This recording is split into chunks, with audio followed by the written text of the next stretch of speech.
Hello, welcome to Warlord Miniatures. I'm Jim, and tonight we're going to be painting Ashakia Darkspawn from the Reaper Miniatures Warlord line. We'll primarily be using Army Painter Speedpaints War Paints. Let's get started.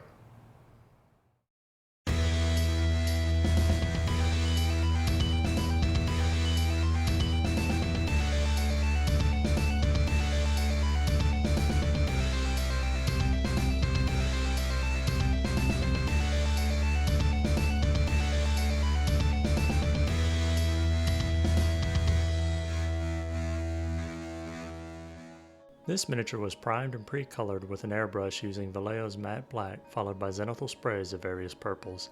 I then apply Army Painter Speed Paints to act as all of the base coats. I add unnecessary steps by choosing a different shade of red for the wings and a dark gray for the hair, whereas I should have just used the same red as the skin and the black used for the clothing. Doing so would reduce the colors on my palette, and in the end, you can't really tell much of a difference between these elements despite me using different hues.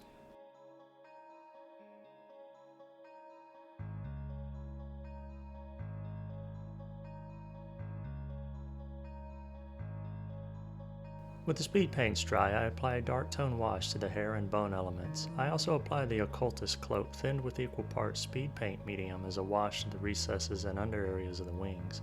Even had I used these colors on the skin and hair here, combining them on the wings would have made them stand slightly apart while simultaneously reducing the paints on my palette.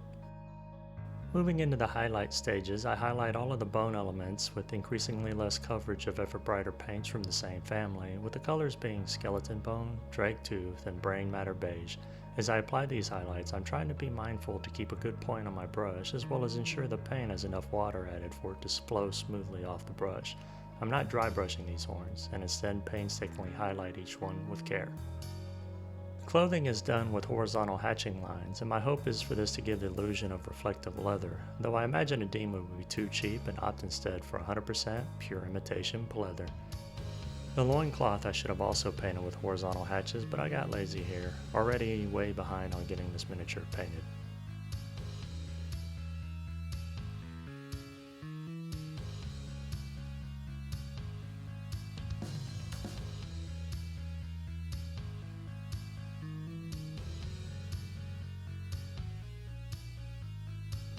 Moving on to the flesh, I add shade under the arms, under the breasts, in the abdominal muscles, around the neck, face, and under the cheeks as well. I then begin adding layer highlights. The brightest highlights I place on just a few spots on the abdomen, upper breasts, upper arms, shoulders, and face. The brightest highlights I barely add to the legs or tail at all.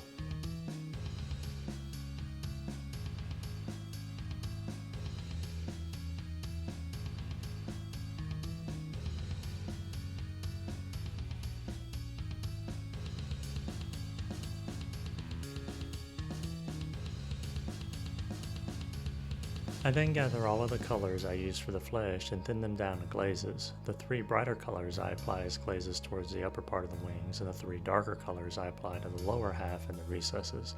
I was aiming to bring a little of the flesh tones to the wings to make them feel more a part of her body.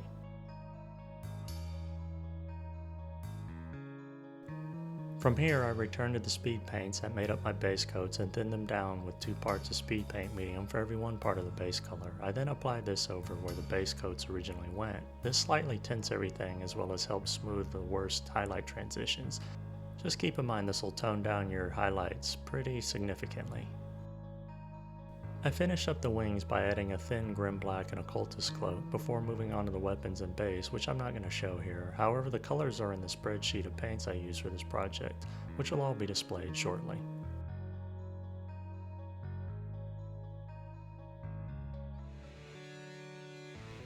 This is the end result. For lessons learned, I should have used the same color for the hair that I used for the clothing, as well as use the same red for the wings as I did for her flesh. I also liked the bone and clothing better before I added the final thinned down speed paint to tint it. However, I felt that it was needed because my highlight lines and transitions were not the cleanest.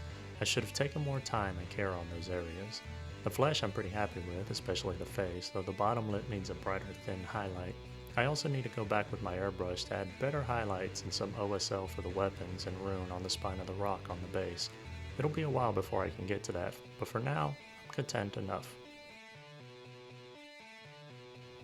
That's going to wrap it up for today. I hope you learned something or were inspired to start or expand your own collection. If you have any questions or comments, please leave them below. And if you like the content of this video and would like to see more, please like, share, and subscribe. I'm Jim with Working with Miniatures. I'm truly grateful for your time, and I bid you a fond farewell. Till next video.